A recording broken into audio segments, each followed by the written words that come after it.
Hello, everybody. Good afternoon in this beautiful backyard of the Oaks Victorian Inn. I hope you will enjoy the change of scenery from the classroom into this beautiful place. And Jason and Shannon, thank you very much for giving us the opportunity this afternoon for listening to your story of your dream of starting the business and now of managing the business. Many people dream about starting a business, they think about it, they talk about it, just like some of the students did, but a lot fewer actually will take the risk and put forth the effort, the very hard work it takes to start a business. So we are ready now to listen to your story. Shannon and Jason, I'm turning it over to you. We are ready to listen to what you have to share with us. And our fantastic audio people ask that everybody please silence your phones. So to go back, I mean, the way I think about it, historically speaking, the reason why we got into this business is because of our past and what we've experienced in our jobs in our past that brought us to this point. And my background, way back since I was in high school and all the way through college, was actually the grocery business. I worked for a large grocery chain on the West Coast as a store manager, and our main focus, just like any other business, is customer service. And we had the company I worked for had a very intense customer service program, a little secret shopper program. So, and it tested everybody, put everybody kind of in secrecy on the spot, whether they knew how to deal with customers. And I learned tremendous amount of people skills, things like that, from, like I said, since high school all the way up through 16, 17 years of that career. And I think because it became a challenge to actually meet people's needs, to anticipate people's needs and things like that. So through my life, I've just kind of built on that, going from grocery to, we moved back here to Virginia and we opened New River Coffee Company back in 2001. And we had that for about 6-7 years here in the Valley. We had a couple locations, but again, it all deals with customer service and developing relationships with people, which is extremely important. Mm-hmm. And then from there, after that experience of starting and operating that business, we moved back to the West Coast, and both of us spent 10, 11, 12 years in hospitality hotel business.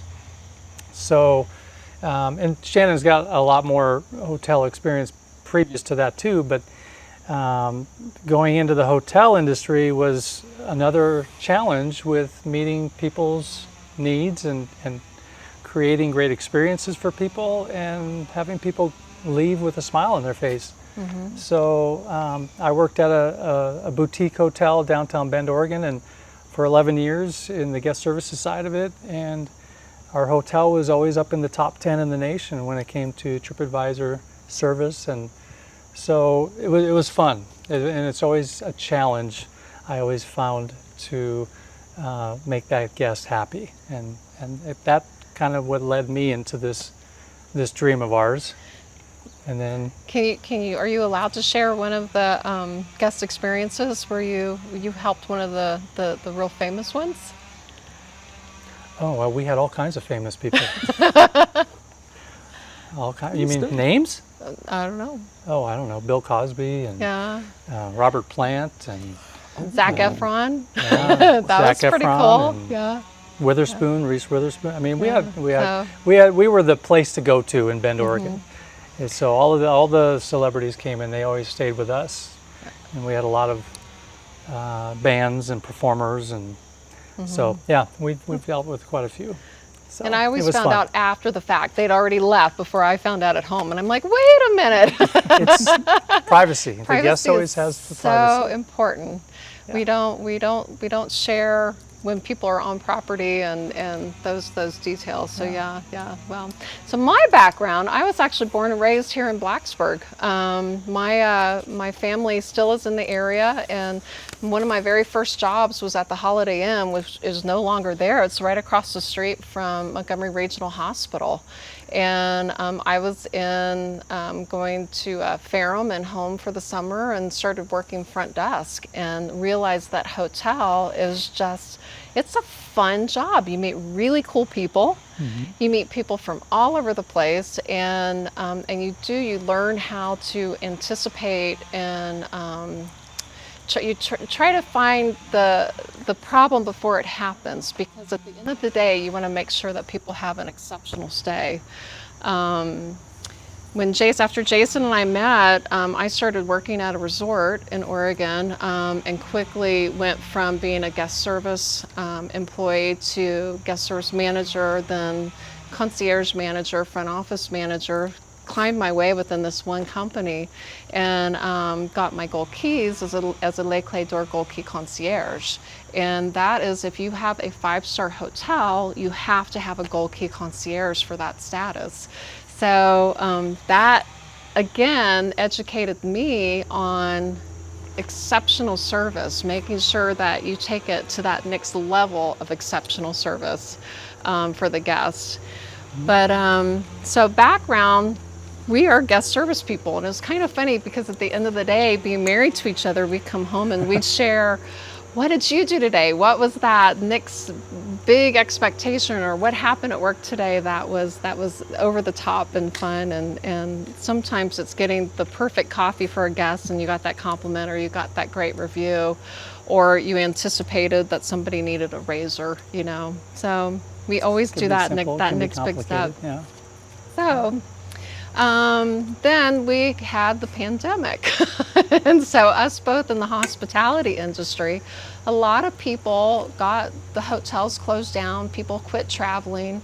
I went through not just one, but 2 major layoffs, and had the opportunity to come home and see family here. And I saw that this beautiful property was for sale. Now, growing up as a child, this was my dream house. I don't know how many of you all have seen this house before. I had never been in it, but to actually drive by as a child and see it, I always thought that a princess lived here. And so to actually be living here now, it's kind of living the dream that we both understand hospitality and hotel. Why not do our own business? So here we are. I came back, went through the house, called Jason and said, wow, we can do this. We know how to do it. And then here we are. Yeah, and we were looking on the West Coast, we were looking at small little, the old motels, you know, with maybe 12, 14, 16 rooms. We were looking at investing and doing our own thing over there. But we never found the right one that fit what we wanted to do, and then this just kind of happened. I mean, it was pretty amazing. Yeah.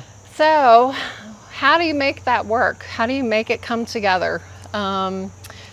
It's not as easy as calling home and saying, hey, we're going to buy this place, because you know what? We're not rich people. No, we worked hard our whole lives. We are the working class, and Jason was pursuing a dream. Jason was a bellman, I was a concierge, and here we are.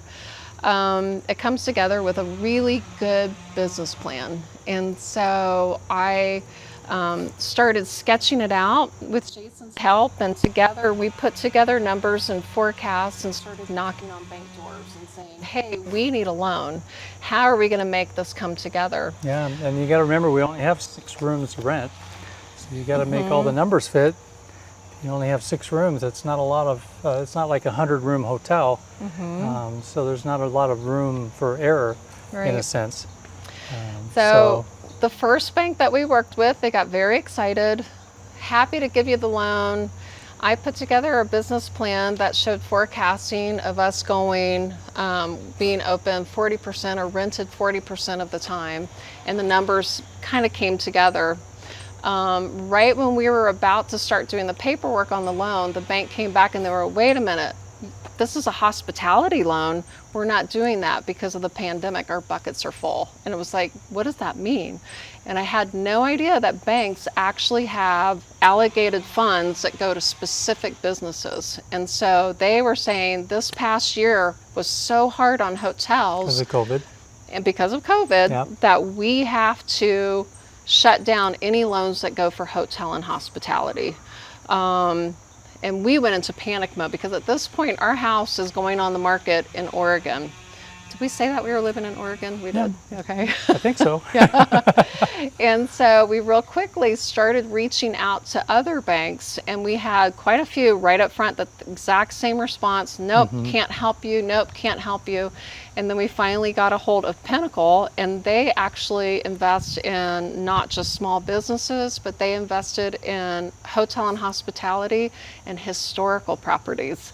So those were our two winners, is that we were a small startup, we also were a historical building, and we were hospitality, and they had enough room to bring us on board. So writing the forecast, looking at a 12-month window, and then we went out to 2 years, started writing how much money do we have to make to pay the loan and actually show profit. And it was really nice because the bank was actually really good at advising us and giving us some support in that part of it as well. We broke out the business plan with each individual room, not as a business in a whole, just saying this room is going to rent how many times a month, and then also doing what they call RevPAR, but looking at how the numbers are going to fluctuate based on demand. So if we have a weekend, we want to do a 2-night minimum because weekends are most popular. If we have a Virginia Tech football game, prices are going to be a little bit higher. Quite a bit higher. We found out. What we do is we look at local hotels and what they're charging. We can go on and see what they're charging too, because really we were new to this when it came to football games, and we didn't realize it drew that much attention to Christiansburg and Blacksburg. So we were kind of running blind in that sense, but we learned very quickly that we got to raise the prices just to be up there with everybody else. Right. Yeah. Right. So building, we got the website live. Oh, and that was another surprise too, wasn't it?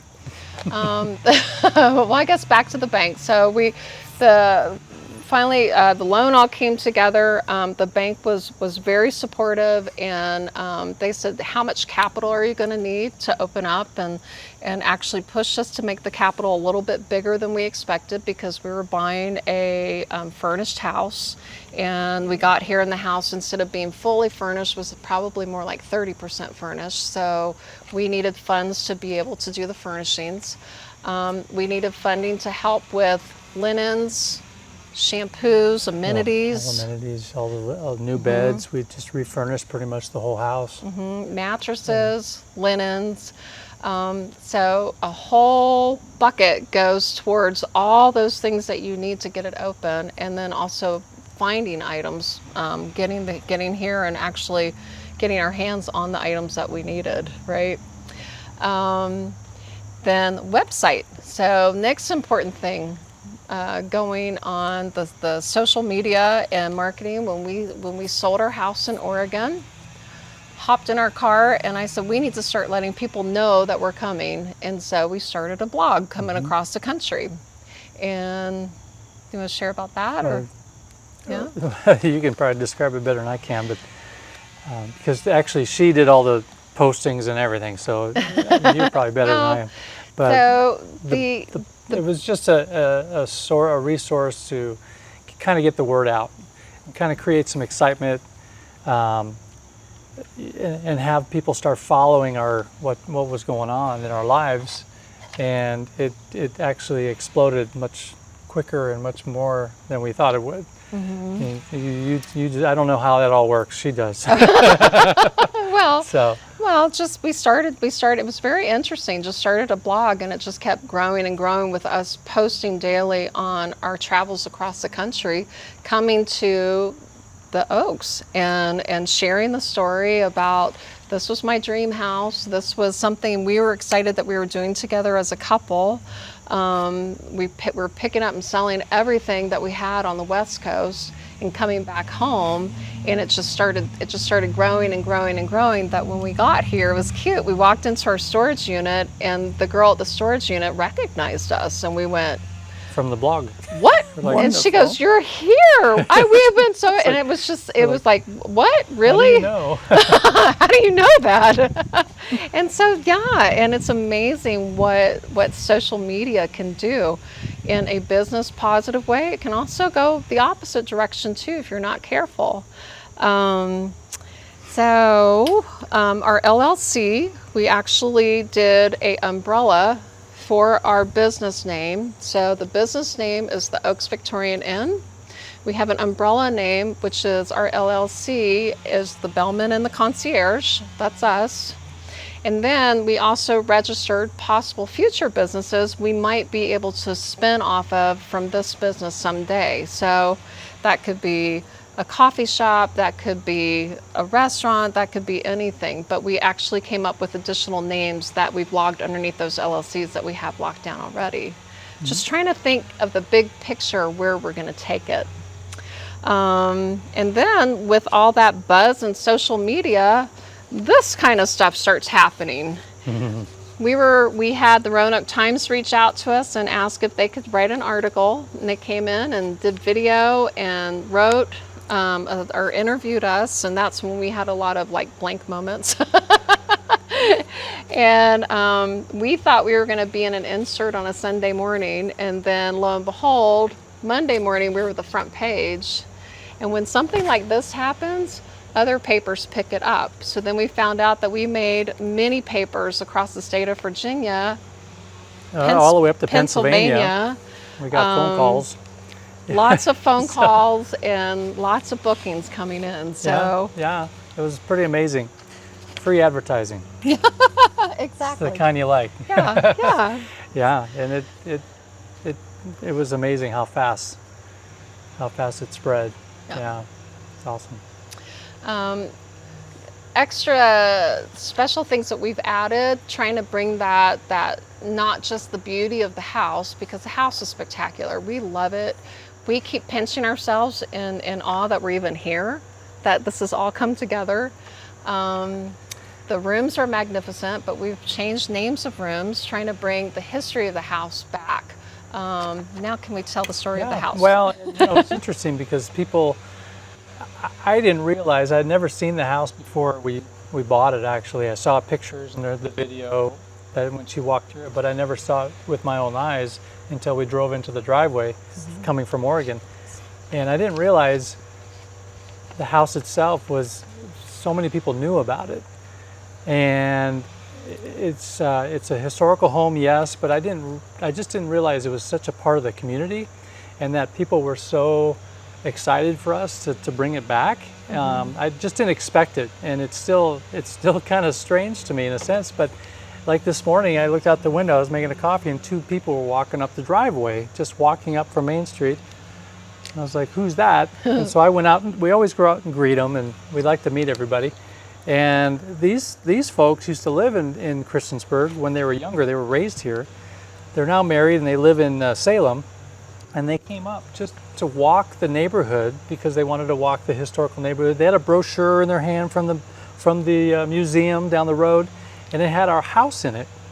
And they were like, "We were just walking the tour, and just wanted to get a closer look." And normally, and Shannon and I are very open, we want to bring people into the house and share the house with people. So I told them, unfortunately, we had a group coming. I couldn't let them in the house, but to come back at another time because we would love to share it. But I don't think I was ready for that in a sense, to be so much out in the eye of everybody. But it's really amazing. It's an amazing house, and the history is crazy cool. Do you want to tell the story of the house? Well, it was the year of it. Yeah, it took 4 years to build this thing, and when you go in, you'll see all the detailed woodwork, and it's amazing. 4 years of construction, 1889 to 1893. It was built by Major Pierce, who was his name, and he built it for his bride as a wedding gift. And when they moved in, they were married already, and they already had one child. But after they moved in, they had six more children in this house. So it was full of life. What we want to kind of bring that back is the life of the children, the life of the family, and what it was like to live in that era. And that's one of our goals. You'll see pictures throughout the house that we found in the basement, actually, that we've blown up. Yeah, we've got the great-granddaughter actually visiting tomorrow, and she's bringing a lot of the history with her, and that she's going to share the stories of the family here as well. So and we're then excited Julia about that. is the wife's name, the mother's name, and she lived here for the rest of her life until she was 98 years old, and she actually passed away in the house. So it's got a lot of memories, and it's got some good spirits. Good spirits. In terms of items that we brought to the house that's unique to the business, with Jason's customer service background, we brought some really cool things from the boutique hotel. So we have a soap menu that everybody thinks is just the neatest thing. We have really high-end body washes and shampoos that we're using. But then if you prefer a bar of soap, we actually have a list of multiple different types of soaps that you could try and use that that they might prefer. And to get that, people they just think that's the coolest thing. Really, you have different soaps? Unique. Okay, pretty unique. And that's what we're trying to do, is find that little uniqueness. We're going to do a pillow menu. So if your pillow is too firm or too soft, we actually have other options if you have allergies. We have a PMS system, so when you come onto our website and you're looking at the rooms on the website, you might go to book the room. It will go onto a next platform called your PMS system, and that is where you're going to actually book it. And then there's a lot of information that we capture on there. So we capture name, phone number, email address, mailing address, demographics. And I'd love to, if anybody is interested in hotel industry, to talk to you about the power of knowing your demographics. Who's coming to stay with you and why they're staying with you, and where are they coming from? Because now you're looking at fly market and you're looking at drive market. Are they driving to you? Are they flying to you? And if you can actually look at, if you have more people coming to stay with you, say from Pennsylvania, or Atlanta, Georgia, you may start taking your marketing money and advertising in those specific markets instead of sending all your advertising to Florida, for an example. So just interesting building that information and getting all those details. We also, before we arrived, we signed up with a platform that has phone numbers that we can track onto. So we've got a toll-free number and we've got a local number that we can actually see where people are calling from.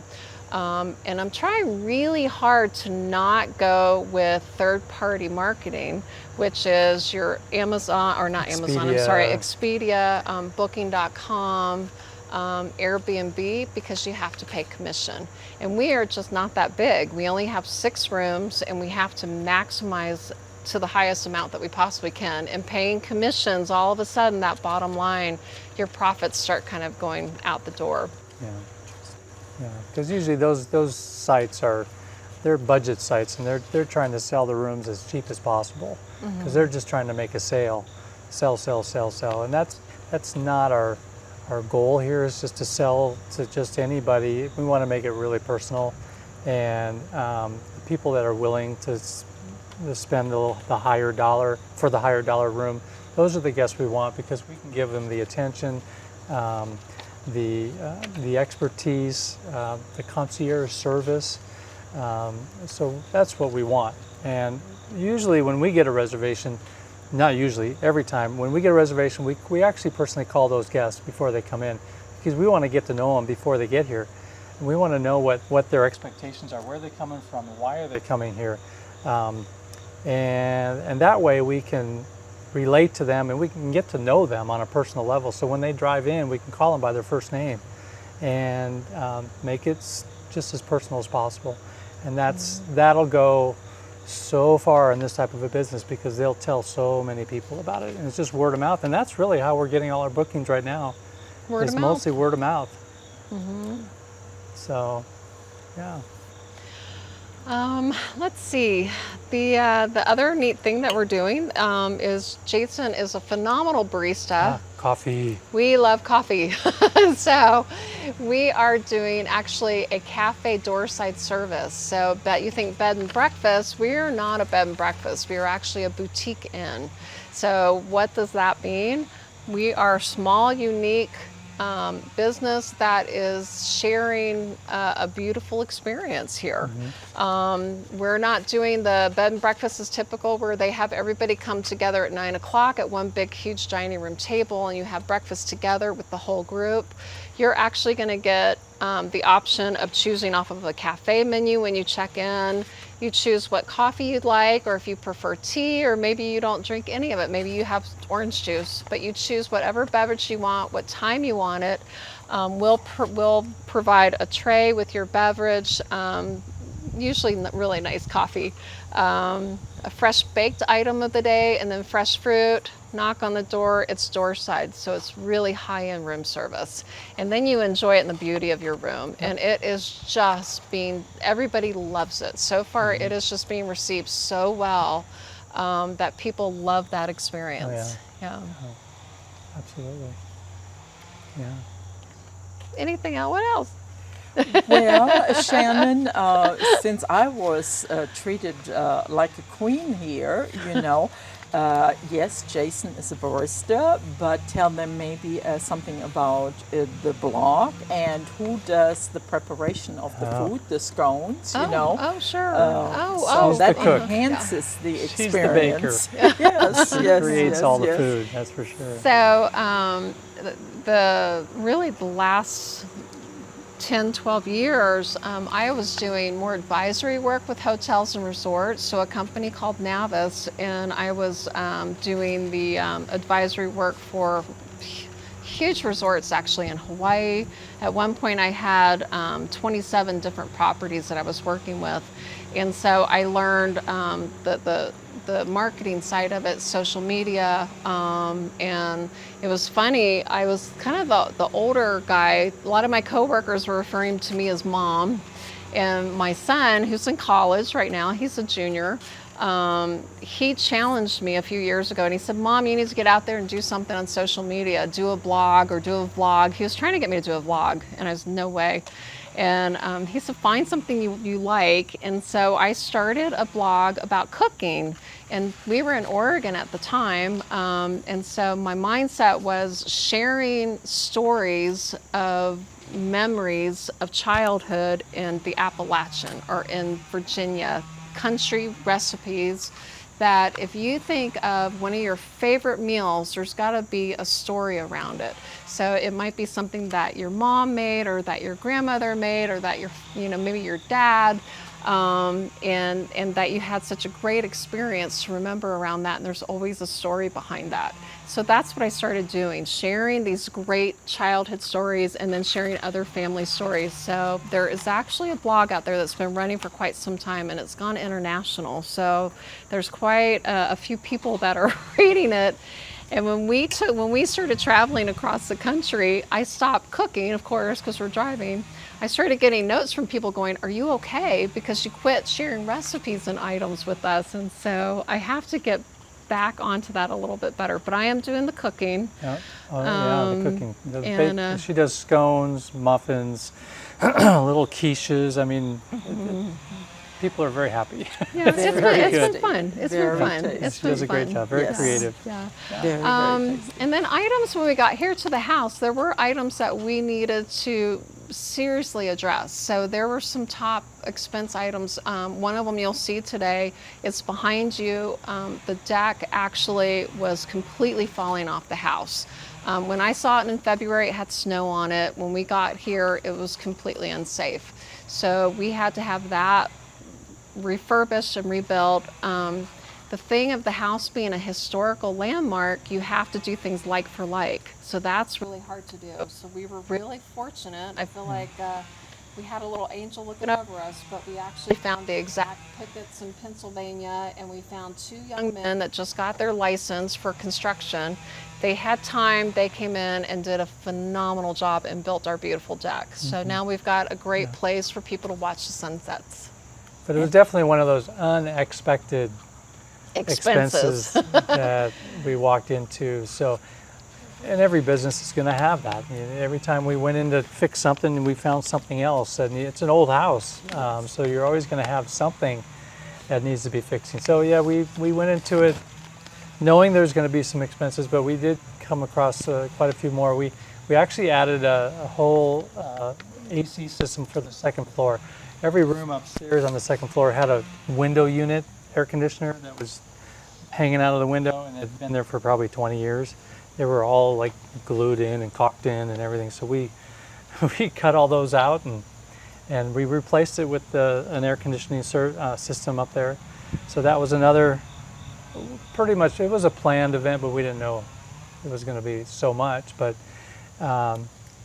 and then we had the fences replaced and just things that we didn't know. But again, it's just going to happen. I mean, that happens. Just make it work. We've put a lot of work into it, and I'm a firm believer that if you work really hard and you believe in it enough, it's gonna work. It's gonna work. And we came in with just a good attitude on it, and every time something broke, we kind of chuckled and went, well, let's get to work. So fix it. Here we are. Get it done. Yeah. Well, thank you, Shannon and Jason. you're welcome. This was very enlightening, you. very, very interesting. Hope so. And we are going now to the second part of our time with you and give the students an opportunity to ask you questions. Okay. So, Jose? Okay, thank you. All right, who would like to start? Okay. How long did it take for y'all to become profitable? Unfortunately, it's not there yet. We just opened August 16th.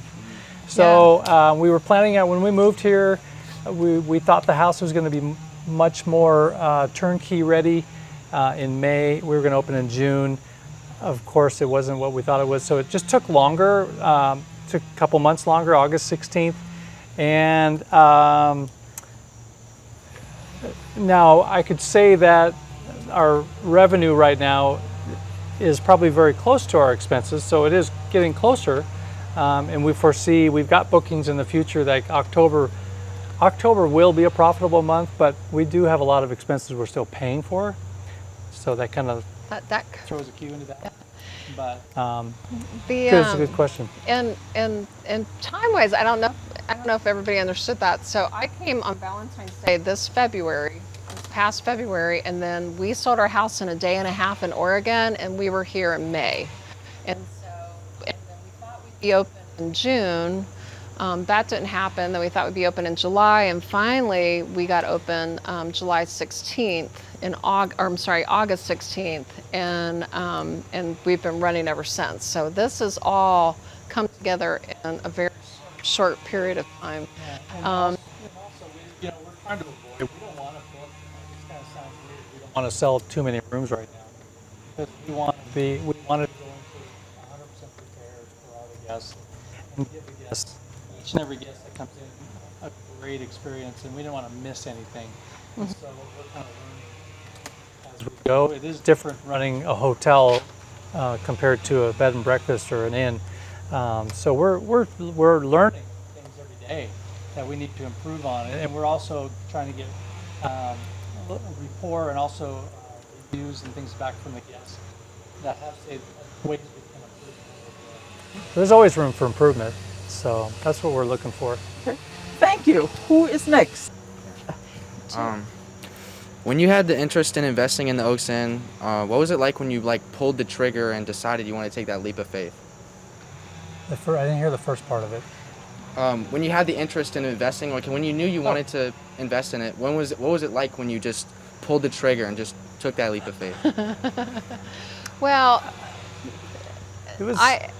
what was it like? It was scary. Yeah. It was definitely scary.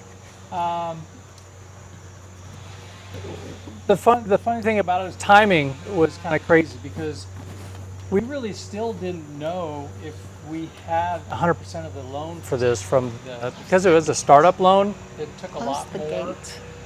Because this was closed for over 2 years, there was no past record of sales and everything that the bank could refer to. So we're considered a startup, meaning the way the bank looks at it, we're just starting this business from scratch. And so before we even got that okay from the bank, because they had to do so much more, we had sold our house. I mean, we weren't even, and so yeah, it was pretty nerve-wracking. And we had a good feeling it was going to happen, but as soon as we got that response from the bank, yes, go for it, it was a relief, and we knew we could do it.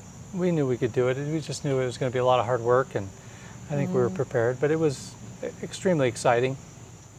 Okay, thank you. Yes. If we I was- close that gate, I it was might wondering, what are the help key that things y'all noise. look for in a good employee? The key things we look for in a good employee. Oh, that's Oh, we don't have any employees yet. it's us. It's just us two. So there will be a day. Hope so.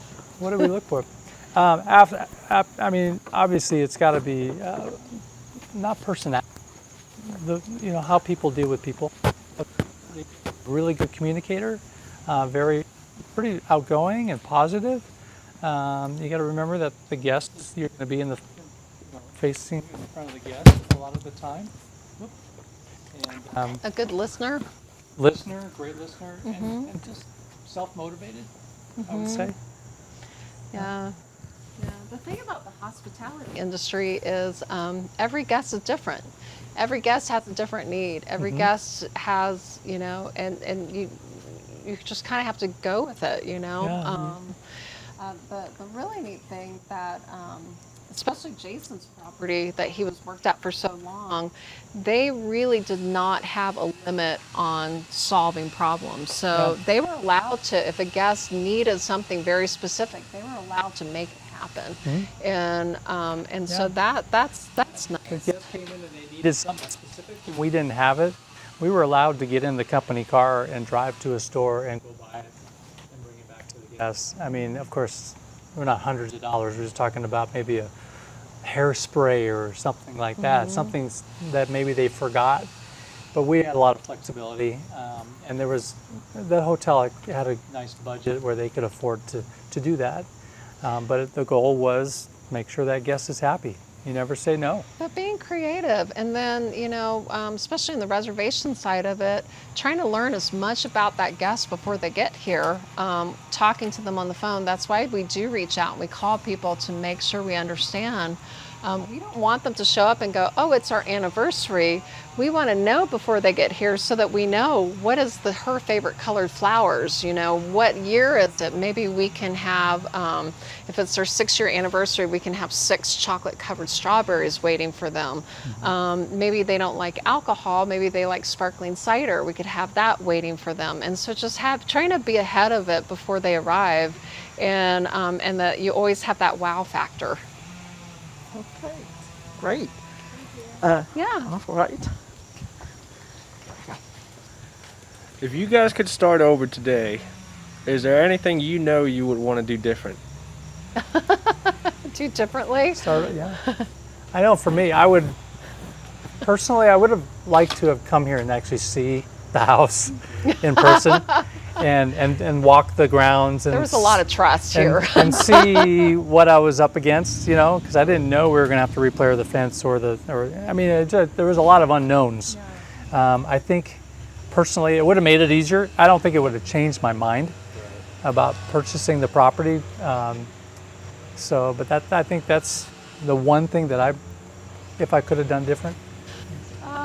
I think I would have been in better shape when I arrived, because there are so many stairs going from the bottom to the top. 33. And also would have probably realized that our furniture would not fit in the upstairs that we thought.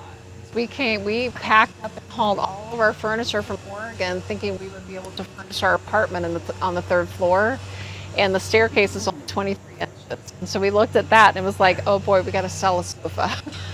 So it was not good. Good question. Yeah. What's been the biggest challenge of living where you work? Or is there any challenges to that? Biggest challenge of living where? Where you work? Living. Oh. Well, We've had these conversations actually. It's a good question. now you got to keep in mind you're living and working with your spouse 100% of the day, So we get a relationship. So, the biggest challenge is you can't, and we've done this before, so we own the coffee shop. So when you own a business, it's 24/7. You're always thinking about it. You wake up thinking about it, what you got to do. You go to bed thinking what you got to do. And you don't receive that paycheck every 2 weeks or every week or whatever it is. So you're in charge of that paycheck. So working where you live, it's very challenging. You can't leave it. You know, I admit it's hard. It's hard. It's nice to be able to just put up your apron at the end of the day and go home and not have to worry about your job, but you don't have that here. Now again, we don't have guests in house every day, so we do have some quite a bit of free time, and we have the nice thing about this is we can control our schedules when it comes to bookings. We can block days like today. Yeah. We blocked yesterday and today, so there's no guests to disrupt us, and we can do things like this. So working from home, it's pretty nice actually. Well, when we have guests in the house, he can't go down in his robe and make coffee. Yeah. Yes. Thank you. What's your most popular room? Is it on? A most popular room? So, Edwin, right? Probably the Edwin and the Julia. So if you grabbed one of the brochures, there's a typo in it. So don't go off the brochure for your paper. The name is Julia. But the Julia is the one with a beautiful jacuzzi tub in it. It has a big heart-shaped tub and jacuzzi jets. The Edwin downstairs has actually can sleep 3 people instead of just 2. So you'll see that as well, and it's the very large room. But honestly, every room has its beauty. The cottage is so popular too. It's like a tree house that you sleep in a loft. That you have to you climb a get the ladder ladder. straight up. So you guys have to go look at that as well. Cutting trees. Why did it appeal to you to buy and renovate the Oaks Victorian Inn rather than buying another property like townhomes, which arguably has more potentially like stable income? So why would you just like go for this, which has varying income sometimes? For an investment? Yes. Well, obviously, this is a lifestyle type job, and we still have a handful of years before our retirement, and we're looking at this was going to be our final job until we retire. And it's we're investing in beautiful property, we're making the business better, we're growing the businesses. I think it's just more challenging, and plus, we're meeting people. I mean, you're in hospitality, you love people, and you love meeting new people from all over the world. And I think that's the most rewarding part, is the meeting and satisfying people's needs. Whereas in a condominium investment, it's just you're renting to one person for a year, and then they leave, and then the next person comes in. This is what we love to do. And my reasoning is probably a little more personal. Truly, this was a house that I watched as a child my whole life, and I've seen it go from disrepair to full remodel to shut down again to full remodel to shut down again. And when I came and saw it in February, it was pretty sad. It had been shut down for over 2 years, and it needed to be saved because this is such an amazing historical landmark, and I feel like we're preserving a piece of history for the community. And my vision is to start bringing the community together. I would love to do a holiday tree lighting here and have the community come in and actually be part of it. So, yeah. What is one of the most challenging parts of being in customer service, especially in the hotel industry? Oh, Challenging that one? parts. You want me to do that one? Challenging. One of the things that, right off the bat, knowing hotels, I think the front desk has one of the hardest jobs of the entire hotel, and that is because they take the money. A guest can come and have a fabulous day, but when they're checking out, there's always that dread of, I'm going to pay the bill now. and you have a desk between you and a guest, and if there's anything that's gone wrong, there's going to be that conflict right there where you might get the angry guest yelling at you or mad about something that has happened. You don't ever want to have to be resolving a problem at the front desk. You want to be able to have that taken care of from other people. Hopefully, you know, someone's had a bad experience in the restaurant might have gotten it resolved, or maybe housekeeping, it might have gotten resolved before it got to the front desk. I may, right off the bat, said we're not going to do cash transactions or money transactions in the house. Set it up online that if you're going to come stay here, it's all prepaid and done before you even get on property. I don't want to talk money with you when you get here. I want you to come, have a great time, experience it, and it's done. Yep. So when they get here, they have an invoice, a receipt in an envelope in their room with their room key. It's there, and you never have to talk money. It's already paid for. Unless they want to buy something from us, like we do have some books in the rooms that people can purchase, you know, something like that. But everything else, it's a great point.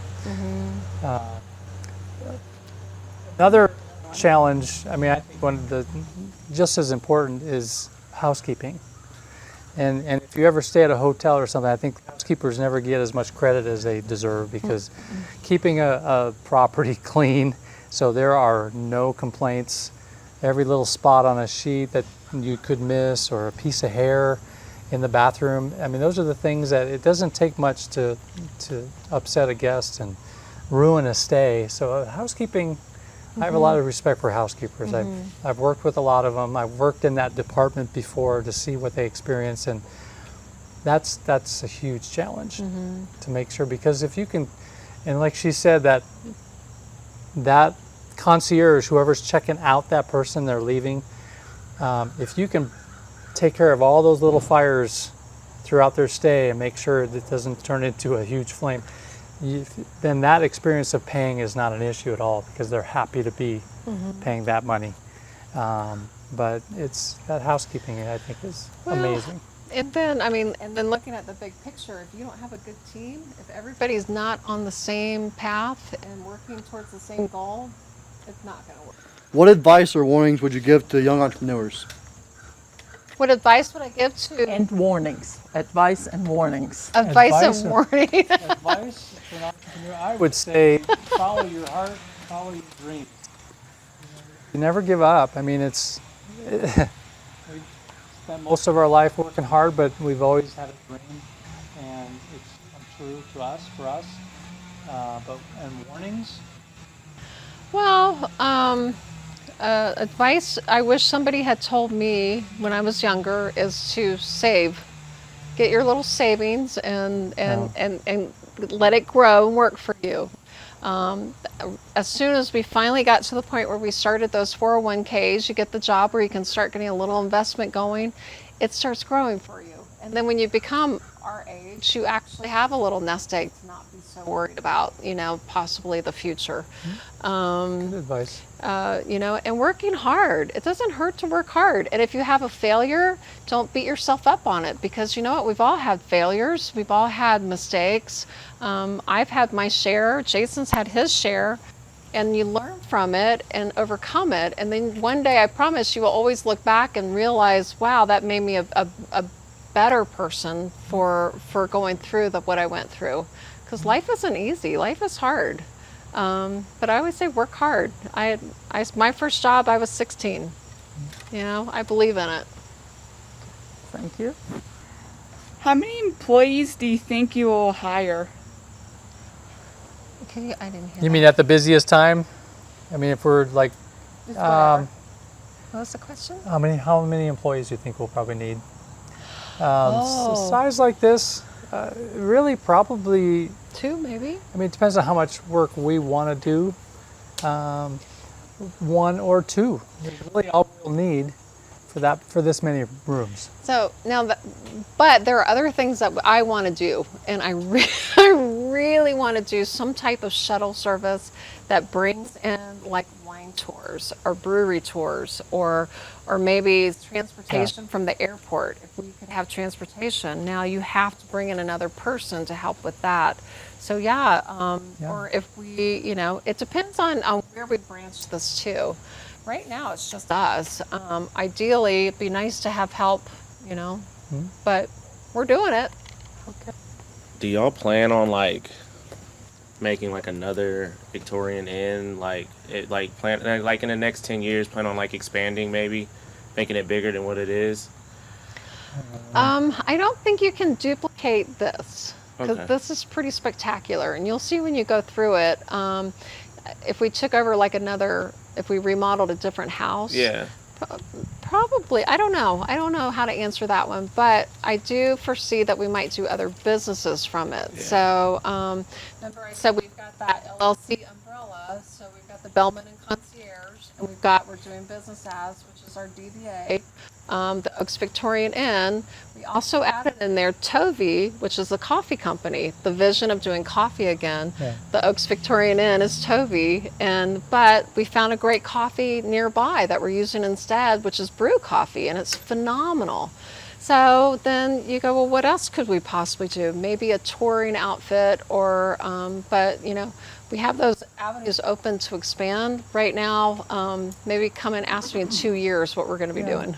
And if we had another, are you talking about like adding more, like having this plus other places? Like doing a chain? Yeah, I mean, obviously, as from a business point of view, you'll make more money probably, but we're more into the personal relationship building, and if you just have managers running your other properties, then it becomes a little bit more difficult to duplicate what you're actually doing. Yeah. You know what I mean? That would be the challenge. But yeah, obviously that's why Hilton and Marriott have 100 hotels each, or 1,000, because it's much more profitable the more rooms you have. Yeah. Heads and beds. It just depends on what your lifestyle, what kind of lifestyle you want, or how hard you want to work and how long you want to work, I guess. Yeah, that makes sense. Yeah. Thank you. Good question. All right. Anybody else? All right, Ryan.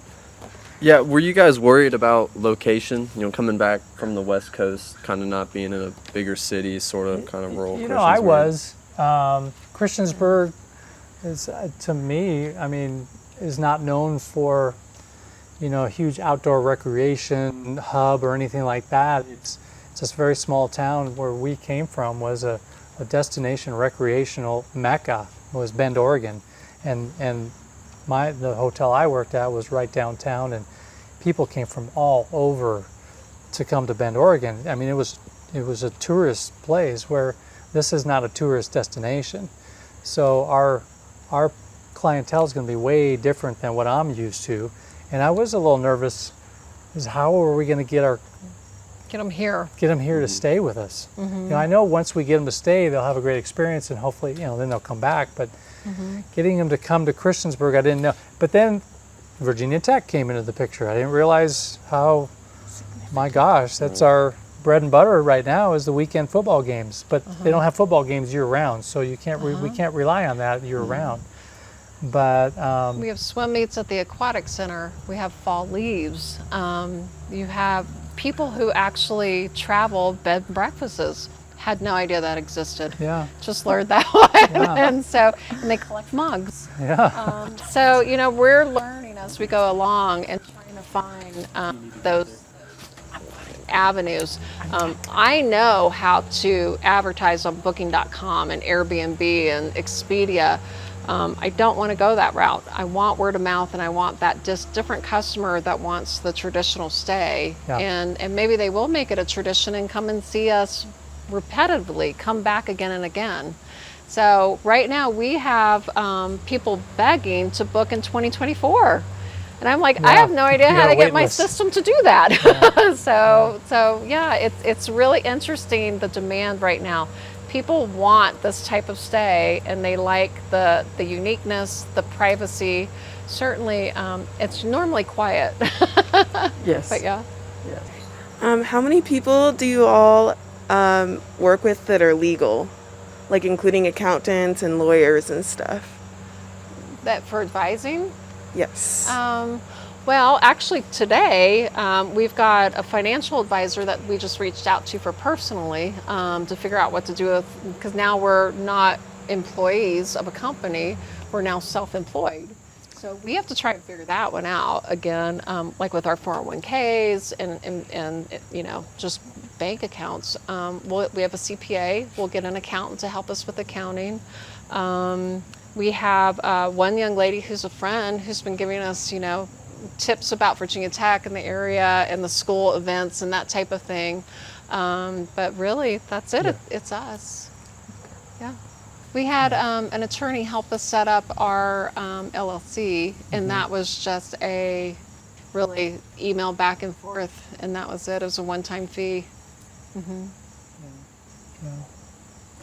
Insurance. Insurance agent.